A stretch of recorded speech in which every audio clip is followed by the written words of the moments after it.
वालेकुम सलाम। ज़रूर खैरियत से। अल्लाह का शुक्र।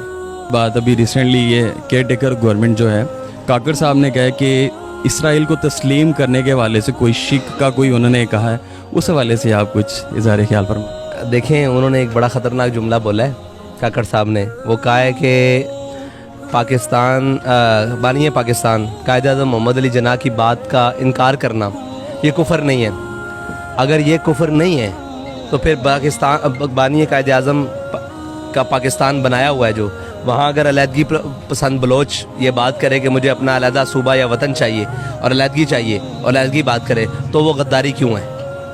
कोई GSN की बात करे तो वो गद्दारी क्यों है? जो अपने पश्तून हकूक़ की बात करे तो वो गद्दारी क्यों है? ये गद्दारी है क्योंकि वो कायद-ए-आज़म के बनाए हुए पाकिस्तान के साथ गद्दारी है। उसको तोड़ने की बात है, उसको टुकड़े करने की बात है और मुल्क को तोड़ने की बात है, तो वो गद्दारी है। और जो बानी पाकिस्तान कायद-ए-आज़म का नज़रिया है इसराइल के बारे में, और ये कहते हैं 2 स्टेट सोल्यूशन, ठीक है, अगर ये बात करना गद्दारी है तो वो बात करना ऐन गद्दारी है और ऐन कुफ्र है। तो आप ये सोच रहे थे कि बेहयाई और फहाशी और दुनिया के वो तमाम चीज़ें जो अखलाकी और माशरती रविशों को बर्बाद कर रही हैं वो तो दिखाई जाती हैं, लेकिन जो हक बात है और जो सच है, जो हकीकत है, और वो हकीकत क्या है कि ये दौर अपने बराहीम की तलाश में है, सनम कदा है जहाँ ला इलाहा इल्लल्लाह। तो वही हमारा जुर्म है। इसी वजह से जो TLP की तरफ से कौन सा नुमाइंदा गया आपका चीफ ऑफ आर्मी स्टाफ की मीटिंग में, जो इजलास हुआ अल-मकरम का? बाकायदा जमात की तरफ से TLP का कोई नुमाइंदा मौजूद नहीं था, लेकिन वहाँ पर किसी भी सियासी जमात की नुमाइंदगी नहीं हुई। वो जमीयत उलमाए पाकिस्तान हो, वो जमात इस्लामी हो, वो कोई भी सियासी मजहबी दीनी PTI हो, PMLN हो, साथ उनके भी मजहबी विंग हैं, ठीक है, पीपल्स पार्टी हो, जो भी जमातें, तो वो एक सिर्फ उलमाए और कराम और अमायदीन का था।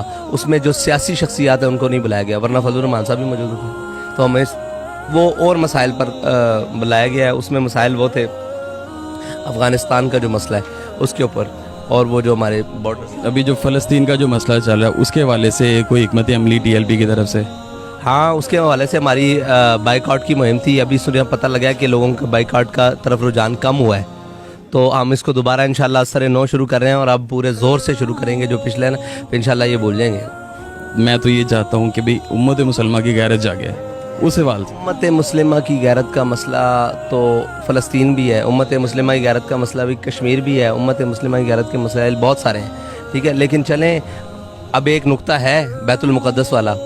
तो फलम्मा फ़सल तालूत बिलजुनूद क़ाल इन्नल्लाह मुब्तलीकुम बिनहर, अल्लाह ताला फरमाता है जब हमने जनाब तालूत की फ़ौज को कहा कि सामने तुम्हारे नहर है और तुमने उसमें से पानी नहीं पीना, और कहा फिर हमने प्यास भी उनको खुद लगा दी। तो ये थोड़ा सा मतलब थोड़ी सी बात है, थोड़ा सा जोर लगाएं तो इंशाल्लाह प्रोडक्ट्स वाला मसला और उनकी मईशत, और आपने उनके बयानात पढ़े जो PNG और यूनिलीवर्स को जो धचके पड़े हैं और जो उन्होंने हालत की हुई है इस टाइम, स्टेट हर चीज़ पे प्रमोशन लगाई, 45% 50% पर प्रमोशन लगाई हुई है। तो अगर हम थोड़ा सा और खड़े हों तो ये ज़ीरो पर आ जाएंगे। और एक वो छोटी सी बात कि कमर्शियल जो हैं वो ज़्यादातर आजकल बहुत ज़्यादा पीक पे हैं। अब जैसा कि पेप्सी का बाइकआउट चल रहा है, पेप्सी की कमर्शियल बहुत ज़्यादा हो गई है, बिस्किट्स की हो गई है, लू की हो गई है, इस तरह बहुत सारी इसमें जो प्रोडक्ट्स बनाने या जो एड्स बनाने वाले हैं उनके लिए कुछ अगर आप जी, उनके लिए भी है ना कि उनको भी चाहिए। देखें, मैं ये समझता हूँ कि जिन्होंने अपना कारोबार बनाकर फिर वो 200 बिलियंस में 200 मिलियंस में बेचा है यहूदियों को, वो भी सारे जुर्मदार हैं उसके अंदर। और अभी जो अपने कारोबार को बढ़ाकर फिर उनको यहूदियों के आगे भेज रहे हैं या उनकी फ़रोख्त करें, यानी कि यार जिस तरीके से भी उनकी आप प्रमोशन कर रहे हैं वो सारा उसी जुर्म में आता है, वो इसराइल की हिमायत है। देखें ना, अब मुझे ये बताएं कि जनाबे खलीलुल्लाह जब आग लगाई गई तो ये जो अबाबील है, हुदहुद है, ये सारे जो परिंदे थे वो अपनी चोंचों में पानी लेकर आ रहे थे और उनकी चोंच से पानी आग बुझ सकती थी। और कुरान ने जिसको कहा कि उसने अजीम आग लगाई थी, बहुत बड़ी आग लगाई थी, पता नहीं कितनी लकड़ियाँ, कितने मतलब अरसा लकड़ियाँ जमा की और फिर उसको आग लगाई। तो कहा, और वहाँ पर एक छिपकली भी थी, एक छिपकली थी जो उस आग को फूंके दे रही थी कि ये ज़्यादा तेज़ हो, और एक वो है जिसको जो बुझा रही थी। तो जो आग को ज़्यादा तेज़ करने के लिए थी वो अगरचे ऐड वाले हैं, आग ही तेज़ होगी ना, उससे क्या होगा, उनको ज़्यादा फ़ायदा होगा, वो ज़्यादा बम बरसाएंगे, वो ज़्यादा मुसलमानों का खून बहाएंगे, वो उनको ज़्यादा शहीद करेंगे, उनके चिथड़े उड़ेंगे।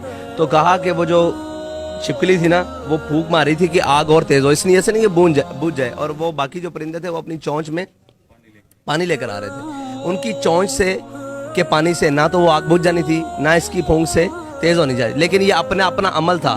اللہ نے چھپکلی کی نسلوں کو قیامت تک سزا دے دی، کہا جو چھپکلی مارے گا اس کو 2 نفلوں کا ثواب ہے پہلی ضرب میں، ٹھیک ہے؟ کیوں اس کو مارنا؟ اس نے میرے خلیل یعنی میرے دوست کی جو لیے آگ جلائی گئی تھی اس کو بڑھاوا دیا تھا، تو جناب خلیل اللہ کے لیے بھڑکائی جانے والی آگ اس کو بڑھاوا دے تو اللہ اس کو سزا دے دے گا کہ جو جناب حبیب اللہ کی امت اور جو بیت المقدس کی حفاظت کے لیے فلسطینی بیٹھے ہیں ان کے خون کو بڑھاوا دیں، ان کے لیے کیا سزا مقرر ہوگی؟ تو مسئلہ یہ ہے کہ اپنے جناب ہوتا کچھ نہیں ہے بقول اس کے کہ چڑی کی چونچ میں یا بلبل کی چونچ میں، ہدہد کی چونچ میں کتنا پانی، ابابیل کی چونچ میں کتنا پانی آ سکتا تھا، بجھی نہیں اس سے، لیکن اپنا عمل اور دونوں کی جزا پائی۔ اسی طرح ہم، لیکن ہمارے اس عمل سے تو فرق بھی بہت پڑا ہے، تو اور پڑا ہے اور انشاءاللہ مزید پڑے گا، تو ہمیں چاہیے کہ ہم اپنے اعمال کو ذرا درست جانب دیکھیں اور